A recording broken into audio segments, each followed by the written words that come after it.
Jenny from Just Being Me, and you're listening to the Learning to Love Yourself podcast, the show that inspires you to put yourself first.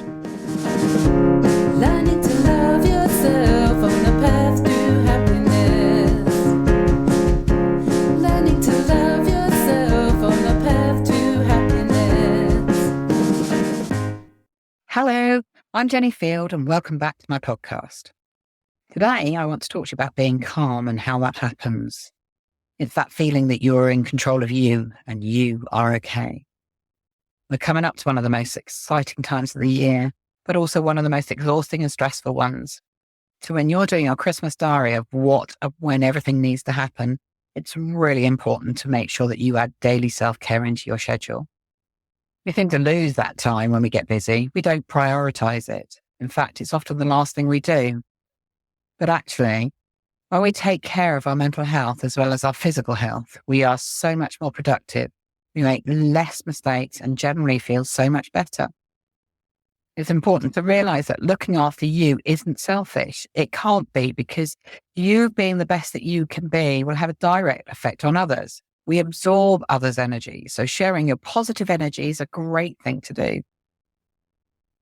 To create a sense of calm, you need to be conscious of how you feel. You need to recognize the process. So when you are next in a negative state, ask yourself, what happened before I got here? And remember, you're looking to observe, not blame, because once you know what triggers the situation, you can prepare for it. Take the time to notice what happens before you feel calm too.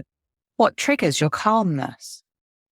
Generally, we're calm when we are doing things we love. So when we are coming to a time that we know is going to be stressful, the logical thing to do is to make sure that we have enough of the things that make us calm beforehand. It's the prevention, not the cure thing. You put your coat on to go out in the cold. Why? Because you know that putting on a coat will stop you from getting cold. You prevent the thing that doesn't make you feel good from happening by doing the good thing first. This is how you want to live your life. Consciously knowing how to support yourself and preventing yourself from being in a negative state of mind as much as possible. So create yourself a standard, the minimum that you will do for you each day. That can be as simple as waking up in the morning and actually being thankful for waking up, because gratitude is always a good thing. Then taking some deep breaths, because we all know that deep breaths tell our brains that we're okay, right?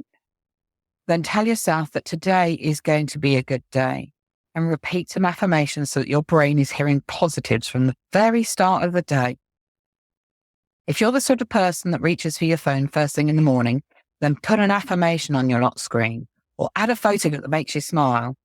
Mine is of my special little pup sitting in all the bluebells, and everyone goes, "Oh," when they see it. See, it creates a good feeling. Play some music that makes you feel good whilst you get ready. Be deliberately conscious about it. Choose your music or radio station that plays the songs that you love. Start to notice what has a calming effect on you. Is it speaking to a friend, listening to music, reading, exercising? Then you can add extras in for when you have more time, but know that your absolute minimum self-care is what you've identified. Make a mental note that you need to create time for you to do these things over the Christmas period, and also make sure that you have plenty of time to do it. Everything takes so much longer at that time of year. Do as much of your shopping as you can do well in advance of the day. Order and pay for fresh stuff so that you know that you're going to get it. Smaller outlets will make this so easy for you and give you a time to come and collect so that you can add that into your diary. Buy an extra box of chocolates or an extra bottle of wine so that you know you've got that present if needed. And if not, it's a lovely bonus for you. Share out all the responsibilities so that everyone knows what they're doing and when it needs to be done by. It's not up to one person to do everything. Identify who's going to do the smaller things like laying the table, clearing the table, and the washing up. If you have a house full on a particular day, then make sure the day before that you spend a lot of time on self-care and get yourself a really good night's sleep so that you can start that day with a cup that's overflowing with your energy. If you have to see people that you don't particularly enjoy spending time with, think of some conversations that you're comfortable having with them. and note some reasons as to why you need to go and do something else so that you don't have to spend too much time with them. If people ask you questions that you don't want to answer, and let's be very clear here, you don't have to answer them, be vague and prepare some subjects to change the conversation to. You don't have to do anything that makes you uncomfortable. Create a word that you can say to a trusted person that tells them you are struggling so they know to give you some time away from the situation. My husband finds crowds of people he doesn't know really hard work. So we have an agreement that it's okay for him to go home or to another room when he needs to. If we are too far away for him to go home, then we always take his walking gear and check out some walks in the area so he can go out to fill his cup up again. We work as a team on this.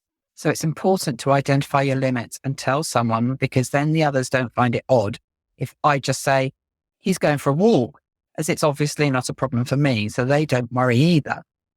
In fact, there's generally someone who'll say, I'll go with him because they're struggling too. Know that there are many things that you can do to support yourself, and others don't even know you're doing them. Taking deep breaths, because actually we've all got to breathe. Saying affirmations in your mind like, I've got this. I'm doing great. I feel calm. I love how I'm coping. I'm doing my best. If these don't feel like something you would say, then write down some affirmations in your own voice and start practicing them. My absolute favorite is, I am amazing. But that didn't work for one of my clients, so she chose, I am balanced. Say them in your head and see which ones you are comfortable with. Fresh air is also really important, but at this time of year, even more so because we get shut into rooms with lots and lots of people. We spend a lot of time inside with a lot of different energies.